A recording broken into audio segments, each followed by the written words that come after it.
isness 10.0 iGrow. Hey, y'all wanna go on a road trip? Alright. Well, I've been driving across America, Highway 70. I smell something in the air down in Salt Lake City. Yeah, from Denver we were done for someone smoked all our weed. So we went back to Kansas City where the culture agreed.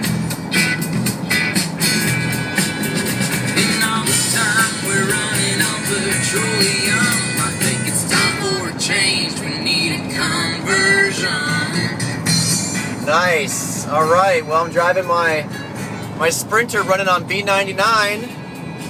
So this is iGrow 10.0. What do you say, bro? Holy show, do. And I'm driving out of Carmel Valley, heading back to Santa Cruz and on to the Heirloom Expo in Sonoma. We got Human here on the ones and twos, and this should be interesting. Going to be hopefully meeting Deborah Coons Garcia and really get in to talk to a lot of leaders in the organic movement. It's the second annual expo for Heirloom, and all sorts of good films and music, and actually Humans playing there a few nights in a row. That we're still using petroleum. I think it's time for a change. We need a conversion. Yeah, the isness continues. All right, isness 10.0 iGrow. I was just driving down the road, wasn't planning on starting filming until I got to the International Heirloom Expo in Sonoma that starts on Tuesday. And I was just driving down the road out of Carmel, and I just happened to come across Earthbound Farm. And I know these guys quite well. I mean, I don't know them personally, but I definitely know their products. And they have a little farm stand here in Carmel Valley. And this is awesome. Look at the sunflowers. My favorite flower! Yay! So they got like a nice huge row of the sunflowers, and they got corn. And then they got, wow, big thing of corn, but it's not like a huge, like a monocrop. It's like the perfect size for corn. It's the biggest little farm ever. These guys put out so much. You probably noticed their produce in most of the grocery stores. It comes in a package, and I've grabbed that when I can't find any kind of local lettuce. And yeah. So here's their property. I'm gonna go check out their little cafe. Hi. Hey, what's your name? Justina. Justina, and you just started working here? 2 weeks ago. 2 weeks ago, Mm-hmm. And you're from this area? Yes. Well, no. I'm from Oregon. Sorry. From Oregon? Sweet. What part? Sisters, Oregon. Nice. Ashland. Yeah. I'm living in nice, Ashland now. Nice. So here we are at Earthbound Farms, and so why would you work here? Why do you work here? Well, I have another job, but I chose Earthbound Farms because it's a very wholesome company. I wanted a place that treats their employees well. You know, has benefits. They pay more than minimum wage. Yeah. And it's a very positive atmosphere. Yeah, as nice. well as it's a big company, so there's room for growth. What do you do here? I'm working in the kitchen right now, but Nice. my plan is to try and get up into marketing. Oh, sweet. So you're gonna stick around for a while. Yes.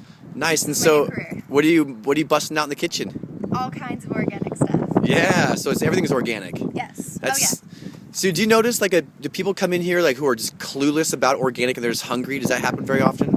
Not as much. Usually people are very educated about organic foods that come in here. So they kind of go out of their way a little bit just to, or whatever they know about you guys. Yeah, there are people with a lot of questions. A lot of people don't know that our kitchen is 100% organic. Wow. That's impressive. Wow, 100%. Jeez. Even the salt and pepper. Yeah. Even the salt and pepper. And then how is important? This segment of my isness documentary is called iGrow.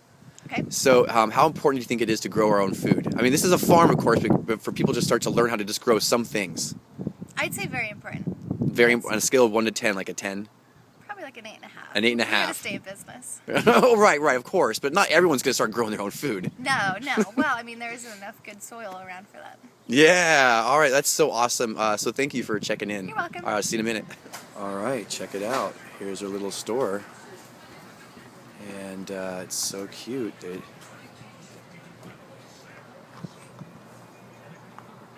That's awesome. What she said is 100% of their ingredients in their restaurant is organic. Even the salt and the pepper. I've actually never heard of that. There's a lot of organic restaurants that say they will get organic whenever possible. That's like the new thing to say, especially for the fancy restaurants. But this is great. If you guys are ever in Carmel, definitely stop by this place. It's a cool little store and restaurant. Aloha. What's your name? I'm Paula. And you work here at Earthbound Farms? Yes, I do. I've been here for about 6 years. Oh my gosh, almost 6 years? Yep. Jeez, okay, so why? Why? Well, it's a really good job opportunity, and you get to meet so many people. The time changes, the season changes. Pretty soon we're going to have tons of pumpkins out there, and I love about that. I'm also the little ladybug, and we get to show little kids about beneficial habitats and how good bugs are and what the bad bugs are. You do that? Yeah. So you're the little ladybug? I'm the ladybug. Were you doing this, like, did you know much about this before you worked here? No, not at all. Wow, so you came in like kind of new to organic and new to all that, and Yeah. now 6 years later you're probably not an expert, but you know quite a bit. Yeah, I do enough. I think I do know enough that I can tell you what's good for the planet, what's harmful to it. It's really good working here. You get to have a lot of fresh air and meet a lot of people. What's the best thing about ladybugs? They help eat the bad bugs. They're always feeding on aphids.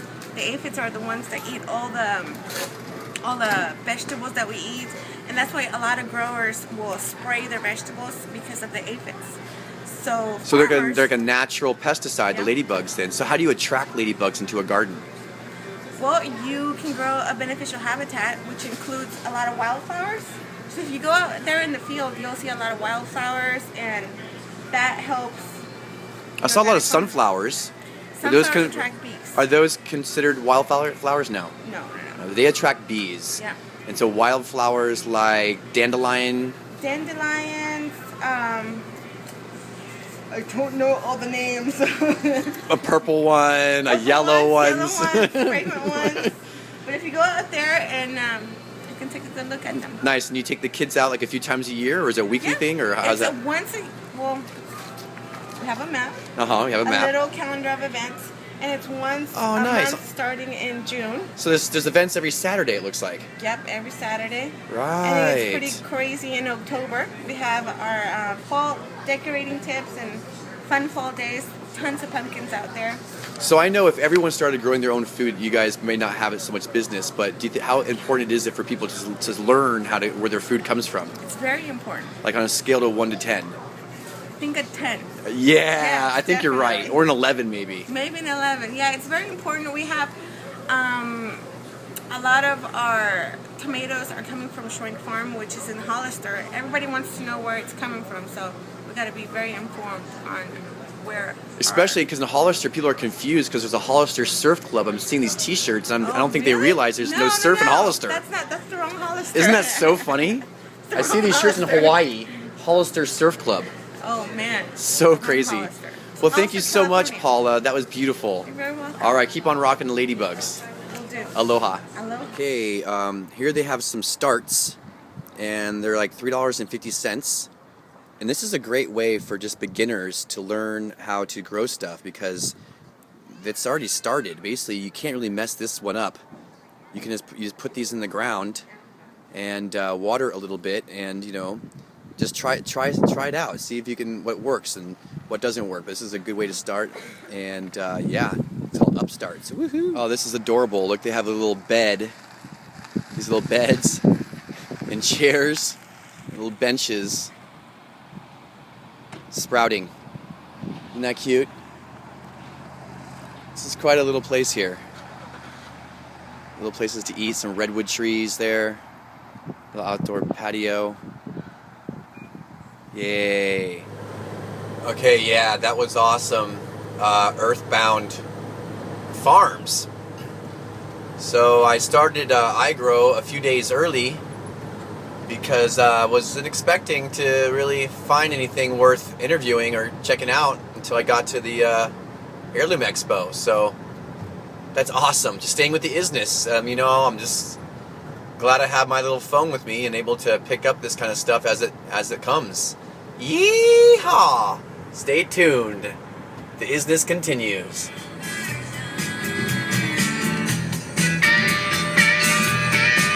We need a conversion.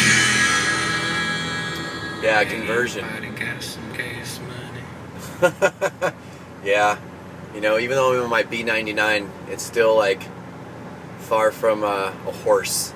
It's a paradox, but I'm just doing my best trying to get the word out and keep on rolling down the highway. Aloha.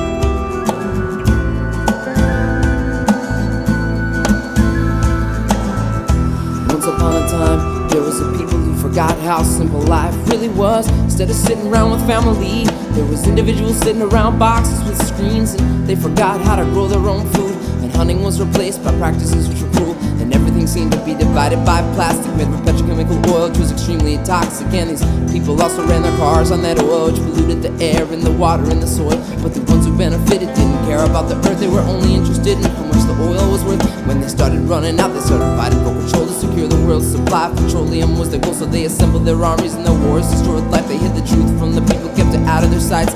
And millions of people were betrayed by these lies, convinced to kill each other and watch each other die. Entire cultures were destroyed before our very eyes. We just sat around and watched the fire falling from the sky. But all the time we knew that it could happen to us. So we were living in fear and we were on the same bus. By invading other people we created more enemies, but they believed that they were doing it to make themselves free. This is the world that I grew up in, so you understand my brain when it begins to spin, searching for solutions, a better way to be. And I think much clearer when I begin to breathe. So I breathe.